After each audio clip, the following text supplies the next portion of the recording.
Hola, ¿cómo están? Bueno, en este encuentro de hoy vamos a dar una introducción a este Antiguo Testamento. Vamos a dar un pantallazo, una vista general de cómo fue conformado este libro. En realidad sabemos que son un conjunto de libros, ¿no? Es una biblioteca entera que es la que conforma este Antiguo Testamento, también llamado Primer Testamento. En principio podemos decir que el Antiguo Testamento nos trae la palabra de Dios a través de la vida de un pueblo, ¿no? Es un pueblo que camina, un pueblo que va creciendo y que estos libros van reflejando la vida de ese pueblo, que es también un poco nuestra historia, ¿no? Dei Verbum rescata que la pedagogía divina queda mostrada en estos libros, ¿no? En el Antiguo Testamento se ve la pedagogía de Dios, cómo va acompañando al pueblo y cómo el pueblo de esta manera va creciendo junto al Padre que lo acompaña. Sabemos que es un libro que está muy influenciado por su entorno, ¿no? Por su contexto geográfico, también por los pueblos vecinos.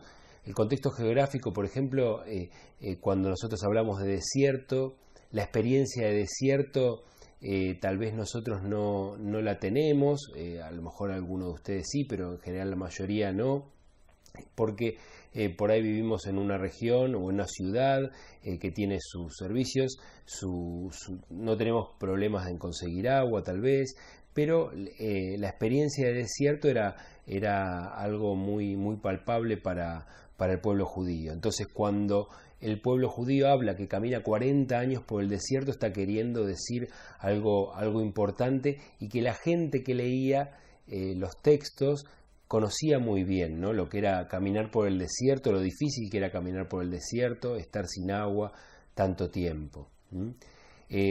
Por esto es muy importante contextualizar, ¿no? Porque si bien nosotros vemos que tiene todo este contexto, todos los pueblos vecinos, es muy importante que nosotros conozcamos un poco del entorno para poder descubrir más estos textos. Los pueblos vecinos están mencionados todo el tiempo, ¿no? En el Antiguo Testamento, principalmente luchas y alianzas que había entre los distintos pueblos y que marcaron la impronta del pueblo de Israel, ¿no? Las situaciones históricas, los imperios que iban invadiendo al pueblo de Israel. Sabemos que el pueblo de Israel quedaba en una región que estaba bastante de paso para los imperios, tanto entre Egipto, la zona de Egipto, y los imperios que fueron dominando la Mesopotamia, ¿no?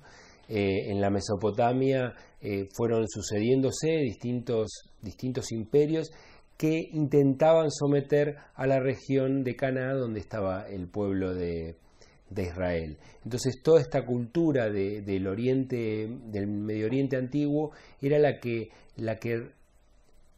estaba influyendo al pueblo de Israel. Y esto es importante que lo vayamos descubriendo y conociendo, como para poder conocer un poco más de estos textos. Si bien sabemos que el Antiguo Testamento no es un libro de historia antigua ni un libro científico, nosotros no vamos a poder basarnos en el Antiguo Testamento para fijar fechas, acontecimientos históricos, tal como entendemos la historia hoy, ¿no? Tampoco es un libro científico, nosotros no vamos a descubrir en el Antiguo Testamento, por ejemplo, bueno, que el Sol gira alrededor de la Tierra, o la creación del universo tal cual como es descrita en la Biblia, sino que lo más importante que tiene es el mensaje que transmite, ¿no? Sabemos que tiene información acerca de la cultura, acerca de la historia, acerca de la geografía, pero lo central es el mensaje que quiere transmitir. Es un libro que nos quiere transmitir un mensaje de Dios, un mensaje de fe, a través de la vida del pueblo, ¿no? Del pueblo de Israel. El pueblo de Israel, en el cual nos sentimos identificados, ¿no? Nos sentimos como parte. Sabíamos que Jesús es judío, fue judío, entonces a partir de ahí podemos considerar que el pueblo de Israel son nuestros ancestros. forma parte este Antiguo Testamento de nuestra historia y nos vemos reflejados en él. Por ejemplo, en el caso de Moisés, decimos que Dios se manifiesta en la historia. Dios se manifiesta en esta historia. Acá vemos la imagen de Moisés, donde Dios le habla por medio de la zarza. Sabemos que Moisés tuvo un proceso de descubrimiento de su identidad desde que fue abandonado en un Moisés por su madre para salvarle la vida, fue recogido por la hija del faraón, se crió en el palacio del faraón. Después él descubre que es llamado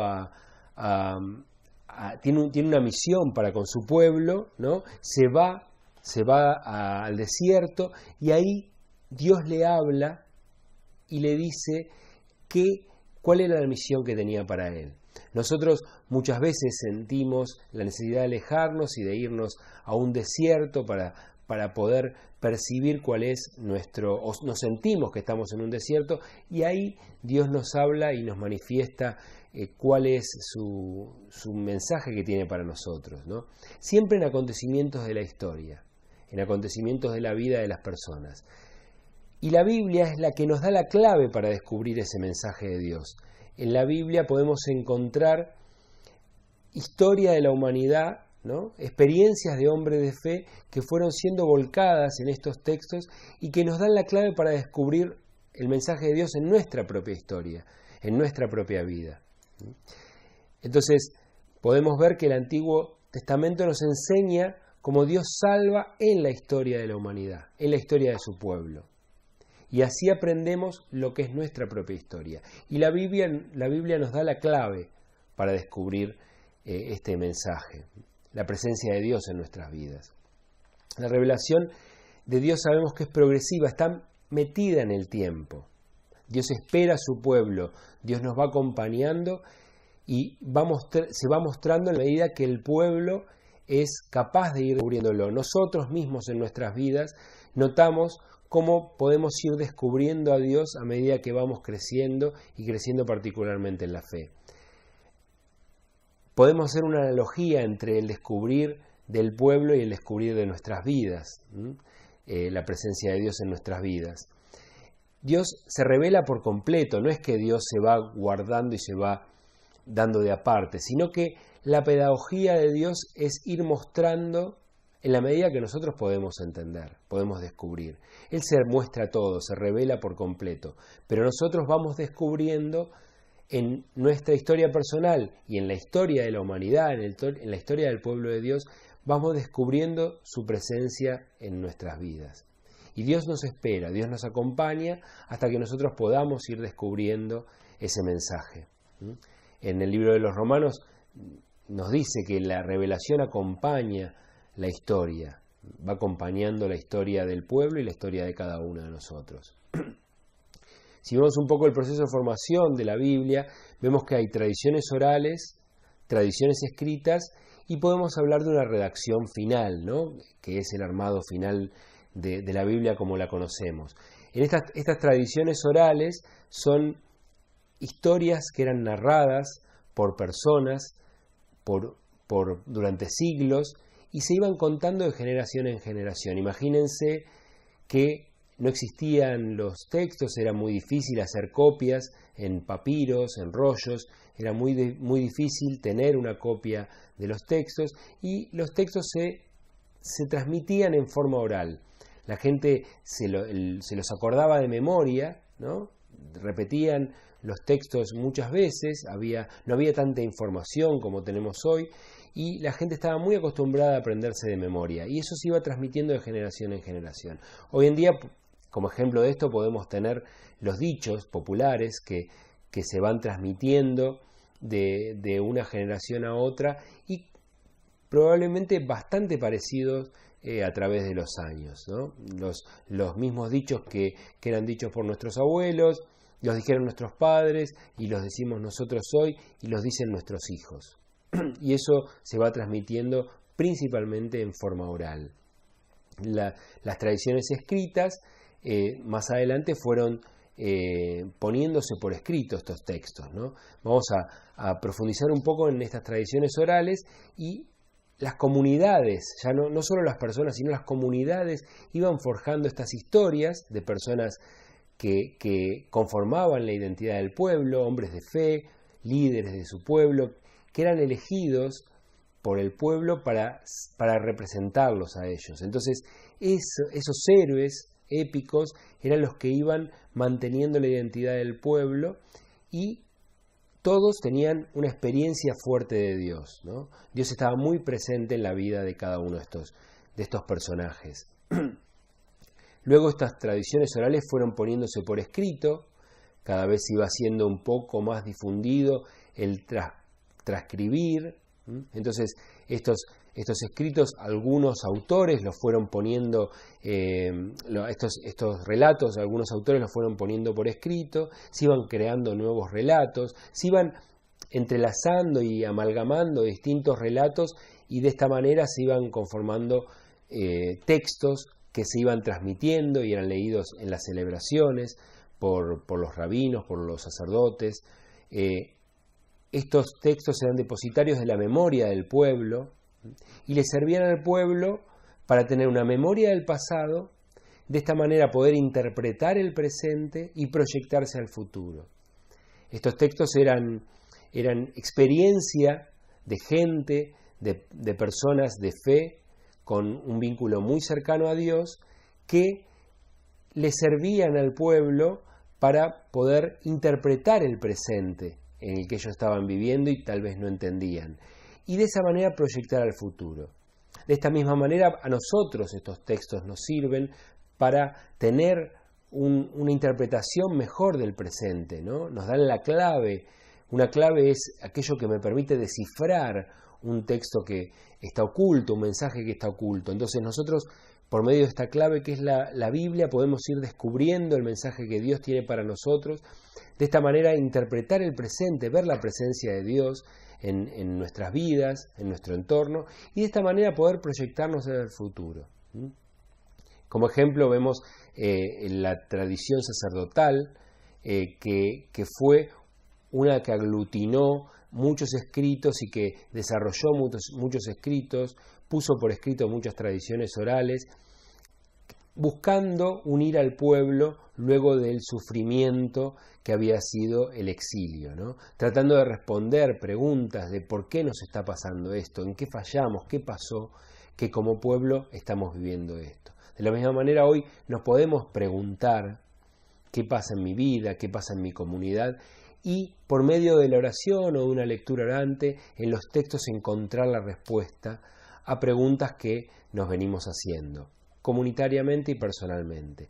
Finalmente hablamos de la redacción final, que es la que va uniendo los distintos textos y va conformando los libros enteros y uniendo un libro también con otro para quedar la Biblia como la conocemos hoy, ¿no? Se fueron uniendo primero distintos pasajes, después esos pasajes fueron haciéndose textos más largos, libros enteros, y finalmente esos libros fueron elegidos después de cientos de años en los libros que conocemos hoy, ¿no? Hoy tenemos en nuestra Biblia católica 46 libros, 47 también se puede interpretar el libro de Baruch, el último capítulo en algunos casos se lo pone por separado como carta de Jeremías, generalmente se lo encuentra el capítulo 6 dentro del libro de Baruch. Y en estos libros del Antiguo Testamento encontramos textos narrativos que nos cuentan historias de personajes como Tobías o Judith. Encontramos textos históricos que nos cuentan cronológicamente las sucesiones de reyes, los jueces.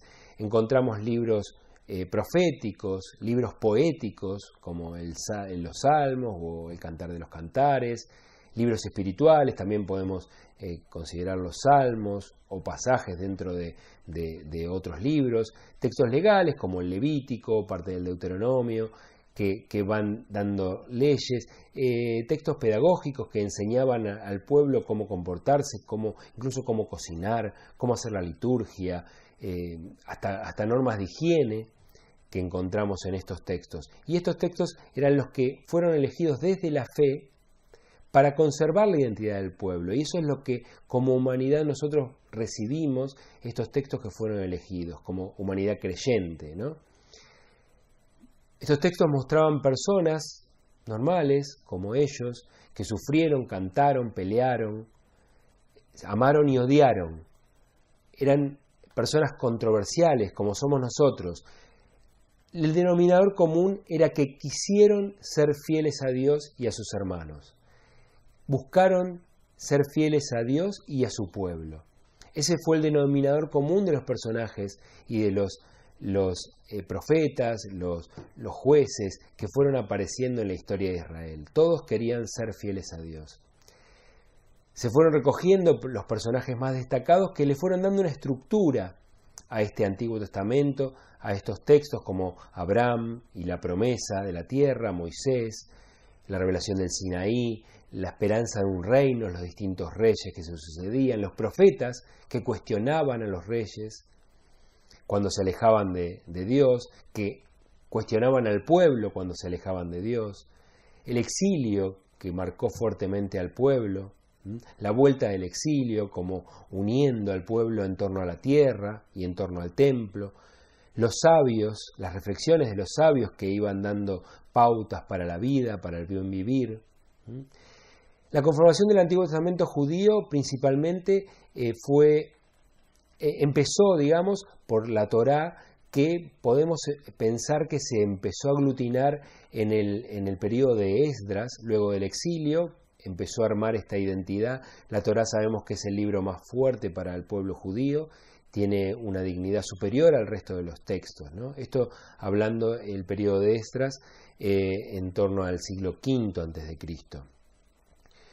El resto de los escritos se fue agregando, se fueron eligiendo las distintas comunidades, los distintos momentos históricos del pueblo, y podemos pensar que en torno al concilio de Yamnia, este periodo considerado el concilio de Yamnia, hacia fines del siglo I o el siglo II tal vez, después de Cristo, se fue organizando tal como lo conocemos hoy, fuertemente por el rabinato que provenía de los fariseos, ¿no? Estaba empezando a armarse el rabinato en ese momento. Entonces queda conformado la Torá como libro importante, que son los 5 primeros libros. Después están los profetas anteriores, que son jueces, Josué, jueces, Samuel 1 y 2 y Reyes 1 y 2. Los profetas posteriores, que son los que nosotros llamamos normalmente profetas. Otros escritos, llamados Ketubim en hebreo. Estos otros escritos incluían muchos textos que aparecen al final en la Biblia. Y tenían distinta dignidad cada uno, tienen distinta dignidad para el pueblo judío cada uno de estos textos, si bien todos son considerados sagrados, ¿no? El Antiguo Testamento cristiano tiene algunas diferencias según cuáles de las iglesias cristianas. Algunos consideramos, los católicos consideramos algunos textos, incluimos algunos textos más que llamamos deuterocanónicos por entrar tardíamente al canon, por eso deuterocanónicos, y algunas iglesias protestantes no incluyen estos libros. Lo podemos estructurar de esta manera, si bien no es la única forma de estructurarlo, como el Pentateuco, que son estos primeros 5 libros, los libros históricos, que cuentan una cronología o tienen acercamiento histórico, tienen las sucesiones de reyes, ¿no? Los jueces. Después tenemos libros narrativos, ¿no? Narraciones como Ruth, Tobías, Judith y Esther. Tenemos los libros proféticos, tenemos libros de poesía como los Salmos, el Cantante de los Cantares, o los sapienciales, más influenciados ya por el entorno helenista, y muchos de ellos fueron escritos en griego, ¿no? ¿En qué idioma se escribieron estos libros? Principalmente en hebreo, la mayoría, algunos pasajes en arameo, que era el idioma principal del imperio persa, el idioma oficial del imperio persa, y fue muy difundido. Incluso el pueblo hebreo en un momento ya no hablaba más el hebreo y hablaba el arameo, entonces los textos eran traducidos al arameo para que lo pueda entender el pueblo. Y el griego, los textos más tardíos, el griego recordemos que era el idioma oficial del helenismo, y los textos más tardíos fueron escritos en griego. Principalmente estos fueron los que no estuvieron incluidos en el canon hebreo, los textos en griego. Finalmente, para terminar este encuentro, les digo que lean este pasaje. Es un pasaje bastante controversial, pero la idea es que nos acerquemos, que lo trabajemos en el foro. Lo vamos a ir trabajando este texto en encuentros siguientes, en torno a esta dinámica del perdón que queremos transmitir, y bueno, vamos a seguir trabajando en este encuentro. Así que les agradezco y nos vemos en el próximo encuentro.